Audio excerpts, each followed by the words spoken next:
আসসালামু আলাইকুম ভিউয়ার্স, মায়ের সংসার নতুন আরও একটি ব্লগে আপনাদের সবাইকে স্বাগত। আশা করি সবাই অনেক ভালো আছেন। আলহামদুলিল্লাহ আমিও ভালো আছি।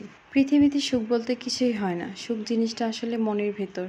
আপনি যদি মনে করেন আমি সুখী, আলহামদুলিল্লাহ, তাহলে আপনি সত্যিই সুখী। আর আপনার যদি মনে হয় যে আমার চেয়ে পাশের ফ্ল্যাটের ভাবি অনেক বেশি সুখী, আমার জীবনে কোনো সুখ শান্তি নেই, তাহলে আপনার জীবনে কখনোই সুখ আসবে না। তাই যার যতটুকু আছে ততটুকু নিয়েই সুখী থাকার চেষ্টা করা উচিত। আমি খুব ছোট ছোট জিনিসের সুখ খুঁজি, তাই আমার দুঃখগুলো এত বেশি বড় হয় না।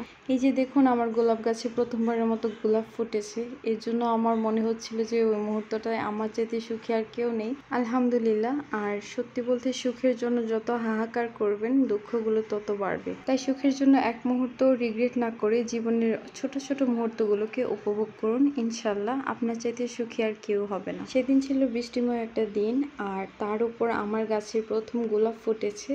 তো বৃষ্টি আর গোলাপ দুইটাই আমার পছন্দ। আর এর মাঝে আবার সাফওয়ানের নানু তাদের গাছের আম পাঠিয়েছে। আলহামদুলিল্লাহ, মাশাল্লাহ, আমগুলো এত মজা ছিল। নাদিম বলছিল যে আমার জীবনে খাওয়া বেস্ট আম, অনেক অনেক মিষ্টি ছিল। আর নিজের গাছের আম ফরমালিন মুক্ত, এটাই তো অনেক কিছু। আর পাঠিয়েছিল গরুর মাংস, তো সেখান থেকে আমি একটু গরুর মাংস গরম করে নিচ্ছিলাম। দুপুরে খাওয়া দাওয়া শেষ করে যখন বৃষ্টিটা একটু কমলো, সন্ধ্যাবেলা আমরা একটু বাইরে গিয়েছিলাম। প্রথমে গিয়েছিলাম আরএসে, কিছু কাজ ছিল। তারপর নাদিম বললো যে চলো তোমাকে নিয়ে একটা রেস্টুরেন্টে যাই।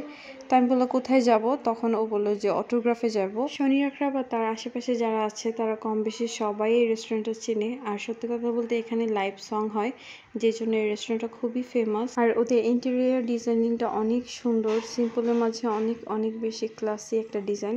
আমার তো খুবই ভালো লেগেছে। আর আমি বারবার আপনাদেরকে একটু দেখাচ্ছিলাম, আমি ফার্স্ট টাইমে অটোগ্রাফে গিয়েছি, কিন্তু ওদের স্টাফদের বিহেভিয়ার অনেক ভালো ছিল আলহামদুলিল্লাহ। সেদিন বাংলাদেশের খেলা ছিল, সেই জন্য লাইভ সংটা ছিল না। লাকিলি আর আনলাকিলি আমরা এটা মিস করি, যেটাই হোক না কেন। এক পাশে আবার ডরিমনের ড্রয়িং করা ছিল, বাচ্চারা এই জিনিসটা খুবই এনজয় করে, কিন্তু সাফওয়ান তো আর এগুলো বোঝে না। তারপর আমি ওকে ঘুরে ঘুরে দেখাচ্ছিলাম। আর এই পাশে খুব সুন্দর একটা জায়গা ছিল, এখানে আমরা খুব সুন্দর সুন্দর ছবি তুলেছি। আর আমাদের খাবারটা আগে অর্ডার করা হয়ে গেছিলো, কিন্তু এই খাবারটা আসতে 20 থেকে 30 মিনিট টাইম লাগে। তো আমরা অর্ডার করেছিলাম একটা সেট মেনু আর একটা রামিন। আর ওদের খাবার অল ওভার মোটামুটি ভালোই ছিল, 7 আউট অফ 10 বলা যায়। আপনারা যারা অটোগ্রাফের খাবার ট্রাই করেছেন তারা অবশ্যই কমেন্ট করে জানাবেন। রামিনটা পার্সোনালি আমার খুবই ভালো লেগেছে, আর সেট মেনুটাও ভালো ছিল। আমি এক হাতে ফোন নিয়ে আরেক হাতে খাচ্ছিলাম। আর সেদিন সাফওয়ান অনেক বেশি বিরক্ত হয়ে গেছে, কেননা ও এত বেশি বাহিরে থাকে না আর থাকতে পছন্দও করে না। তো সেজন্য ওর বাবা ওকে একটু সামলাচ্ছিল, আর আমি এক হাতে ট্রাই করছিলাম একটু ওকে সামলাতে সামলাতে। তারপর আবার আমি ওকে রাখলাম, তারপর আবার নাদিম খাচ্ছে। এভাবেই আমাদের সাফওয়ান হওয়ার পর থেকে সময়টা যাচ্ছে। যাই হোক, আলহামদুলিল্লাহ। তো এই ছিল আমাদের আজকের ব্লগ। সবাই সাফওয়ানের জন্য দোয়া করবেন। আর কেমন লাগলো আজকের ব্লগটা অবশ্যই জানাবেন। আল্লাহ হাফিজ সবাইকে।